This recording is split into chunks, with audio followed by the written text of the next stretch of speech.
Would a butler have saved any of my 4 marriages from the divorce court? Quite possibly. A few months after our wedding, one of my husbands decamped to a hotel. With the parting shot, at least room service won't answer back. A long-lasting marriage seems like an impossible dream, on a par with landing on Mars anytime soon or watching Jeremy Clarkson bake a cake. Currently, 4 out of 10 couples call it quits before their 20th wedding anniversary, so no wonder the Queen and Prince Philip, celebrating their 70-year union this week, inspire such gushing praise from royal watchers. What's their secret? In an age of short attention spans, unfriending, trolling, and sexting on social media, how can the same 2 people be married for over half a century? It's beyond my comprehension. Of course, there's the huge wealth and palatial quarters with dozens of rooms, making it easier to avoid each other's irritating habits like snoring or droning on about carriage racing or racehorse bloodlines. Another benefit could be dozens of servants to do the washing,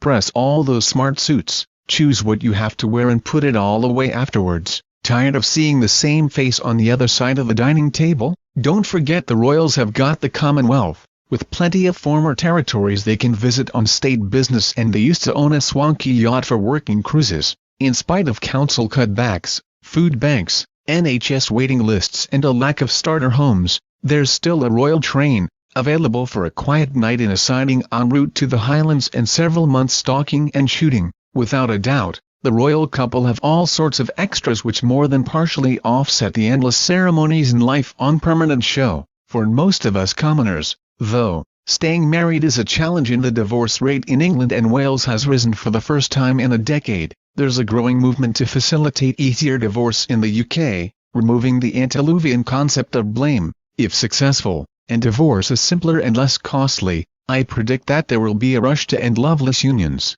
The new increase in divorce comes from silver splitters, middle-class elderly people younger than the Queen and Prince Philip, pensioners and parents who have seen their children leave school and university and see no reason to share the rest of their lives with a partner they secretly loathe and certainly don't want to bonk. The Queen and Prince Philip have also failed as parents by contributing to the rising divorce rate. 3 of their 4 children's marriages failed, and these were unions that were carefully sanctioned to enhance the royal brand at the time. Princess Diana brought huge glamour to the family.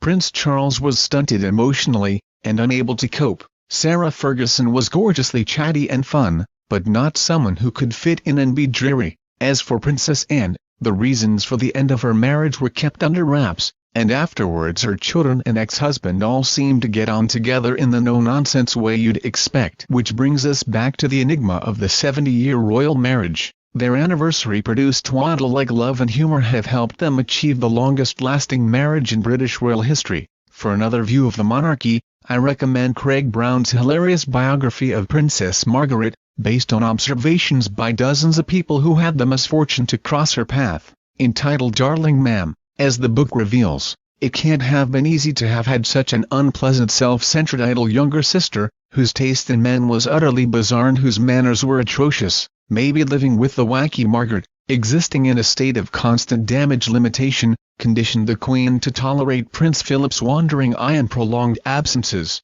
Avid fans of The Crown, me included, are counting the days until Series 2 airs on Netflix, December 8th. But like the guff written about the anniversary, this is pure fantasy. The Queen should have given herself, not Prince Philip, a huge accolade for services to the British economy. At 91, she heads a huge business empire, said to be worth £60 billion, and instead of focusing on her marriage, we should salute this unique senior citizen, who has managed to keep her empire afloat in spite of her family, by saying very little of any note, and certainly nothing remotely controversial. She remains an enigma, a rare quality which attracts tourists, sells souvenirs, inspires TV dramas and documentaries, and allows outsiders to project our fantasies onto her.